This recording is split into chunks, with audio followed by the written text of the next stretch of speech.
What's going on, guys? It's a beautiful Monday morning here in Florida. We actually got some cold weather and we don't get that very often. Usually the weather's more like this. We're at the beach hanging out, drinking Coronas. But anyway, today's video is going to be about how I sold 50K in 90 days on eBay. Quickly, I'll tell you about my journey and how I got to where I am today. I've been a full-time reseller since 2013, so I've been doing this for 8 years.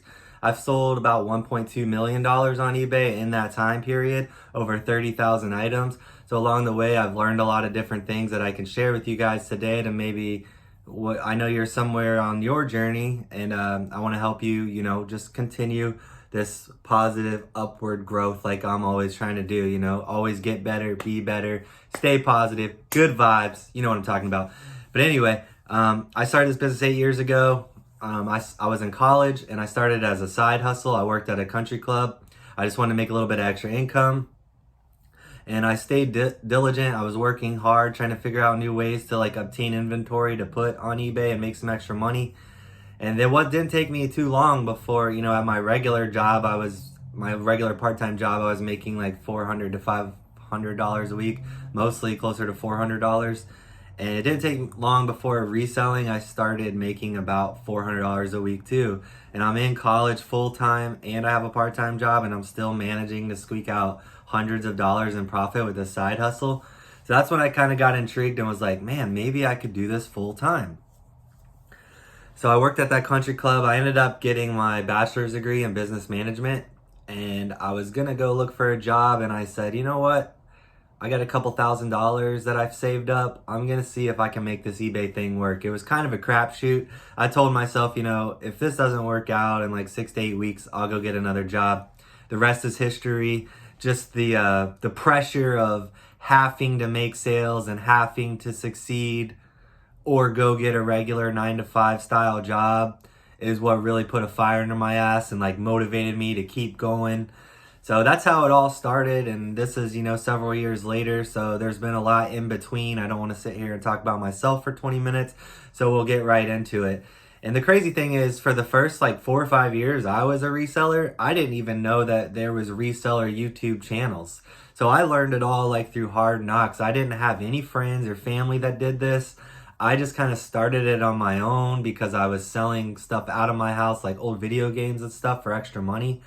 So this was just kind of something that I picked up along the way on my own, and I didn't really have a support system like a lot of you guys have by watching all these reseller YouTube videos and having these YouTube or Facebook groups where you can talk to other sellers that might have been doing it and get some advice from them. I didn't have any of that for years. So like I said, I learned the hard way, but it's great that they have this now, and you can watch videos like this and you can learn a lot, and this will really help you expedite your growth curve and grow your eBay business by watching videos like this and other resellers.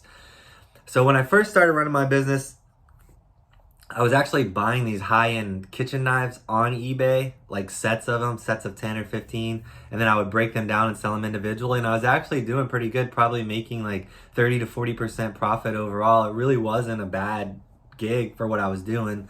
Well, there was one main seller that I was buying from a lot. I think they started to notice my business model because what it inevitably happened was they stopped selling these sets that they were starting out at 99-cent auction, and they actually started piecing out their sets one knife at a time. So I kind of had to pivot at that point, and that's when I started going to auctions and yard sales and buying all kinds of stuff. What happened inevitably was I was buying almost anything and everything I could sell for a profit. If I could buy something for $5 and sell it for $20, I'd pick up that item and list it. But what happened over the years was I got to the point where I had 1,200 items listed and I was selling $10,000 a month. And I personally thought that I was capped out for one person. I was like, okay, well, I'm working, diligently 40 hours a week. I'm sourcing, I'm listing, I'm doing everything I can. And I'm hitting this $10,000 ceiling, $10,000 a month. I really couldn't get above that. Some months I'd sell 8 or 9. Some months I'd hit 11 or 12. But it was always, for 3 years straight, my annual sales were 110 to 130,000. And I honestly, in my mind, had this limitation that this $10,000 a month cap was there. And it wasn't. It was literally all in my mind. So what I decided to do was kind of reassess what I was doing. I went through my 1,200 listings. I took out all the junky stuff that had been there for a long time, put it in a yard sale pile. If I had stuff listed for $10 or $15, I'd rather just take it to my yard sale and sell it for $2 or $3 and honestly get rid of it and get it out of my life. Those items are not gonna make you a living. They are okay here and there. Like, don't get me wrong. Sometimes I'll get a box lot and I'll find like a little remote control to a Bose stereo system and I'll list it for $15 free shipping because it takes me like 2 minutes to list and I have it. But I'm not actively out there seeking out everything that can turn a profit. I pass up on a lot of items that are under that $40 to $50 sales price because I spent years just dealing with stuff like that and I'm over it. So now what I've done is I've taken my average sale price from like $40 an item all the way up to over $100 an item. In the last 90 days, I've sold around 500 and something items, and my sales is $50,000. So I'm basically averaging about $100 per sale.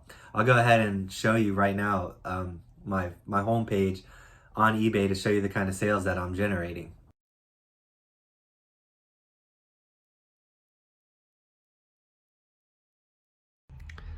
So you can see I sold $52,000 in the last 90 days.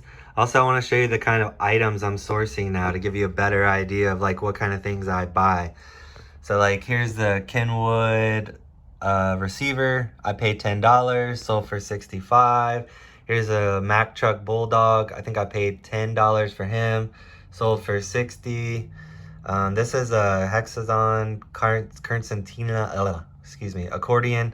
I sold it for $400. This is a consignment sale with someone I know, and I get half of that. So I'll probably make about $180, $170 on that one sale. You can see this vintage clock down here. It says I paid $28 for it, sold for $135. This is a black powder pistol I bought. You can't sell a full pistol on eBay, so I took it apart, sold the trigger mechanism for $50. You can see I basically got about 10 bucks into that one part. Here's a vintage projector with the case. I paid $10 for it, sold for $150. So you can see these are like really high profit items here. This is a phone, it's brand new in the box. I actually found it at Goodwill. I think I paid like, yeah, there you go. Paid $7, it says in the SKU, custom SKU. Sold that for $71 plus shipping. Here's some assemble Lego vehicles I picked up at an auction. Paid $22, sold for $60. I'll show you a couple more real quick.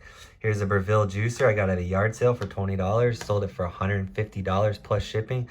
So you can see this is not anything crazy. Like I'm picking these stuff up at auctions, yard sales, estate sales, stuff like that. Here's these 5 zippered bags for $13.99. I have thousands and thousands of these. I bought a pallet of them. I paid 25 cents each delivered, so I got $1.25 into each one of these lots. I sell several of these a week. Here's a Harley helmet I paid $60 for, sold it for $200 plus shipping. Here's some Disney pens, sold for $128. Some ink cartridges, it says I paid $10 each, so I paid $40 for all 4 of these. Someone bought all 4, paid $100. So great items, great profits, and you can see that these sales over here, here's the timestamp on when they sold.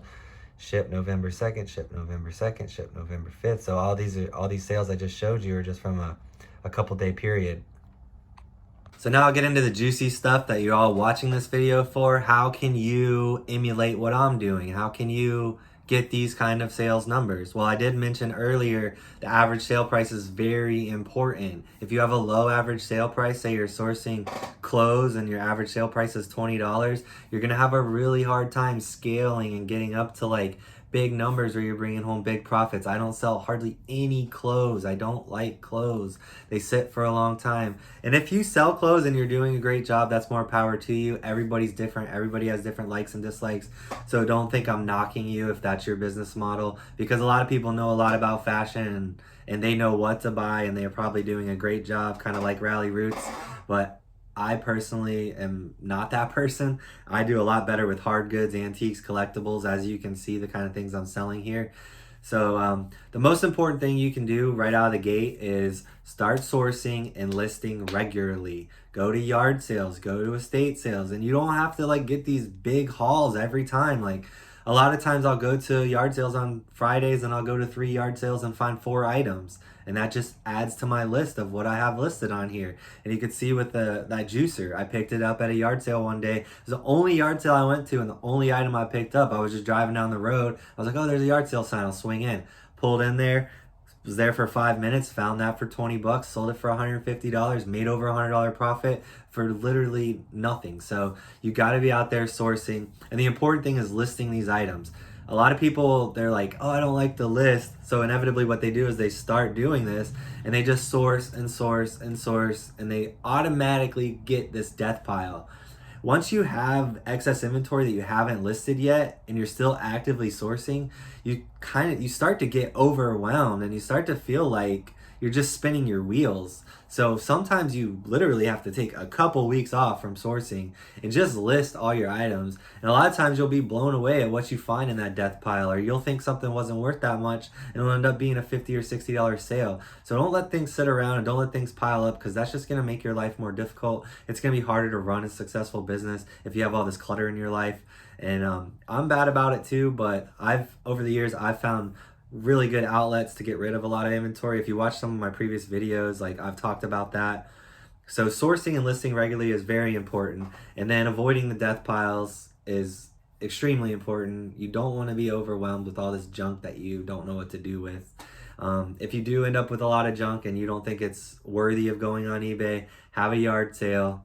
And then whatever's left after the yard sale, donate and start over, because in this business, you're constantly buying, and you can't hang on to everything. So if it goes through a yard sale and doesn't sell, it's junk. Get rid of it. If you think it's worth saving for the next yard sale, go ahead and do that. But usually what I do when I go through that process is I'll be left with like 1 or 2 totes of stuff that I'm going to save for the next yard sale, because it's just not worth, or I don't want to donate it quite yet.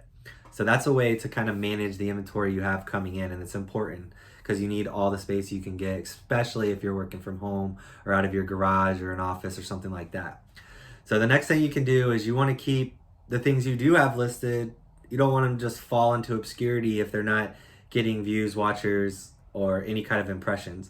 You want to keep those listings alive and keep them going. I just made a video last week all about the algorithm and how to boost your sales on eBay. So if you want a little bit more context on this specific topic, you can watch that video I made a few days ago. I think it was titled like how to increase your sales on eBay or something along those lines. So check that out. You get a lot of valuable information about the algorithm and things of that nature.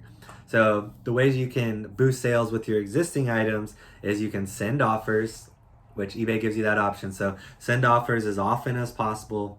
Run promotions, do the promoted listings at a low, I recommend doing it at a low percentage, around 1 to 1.5%.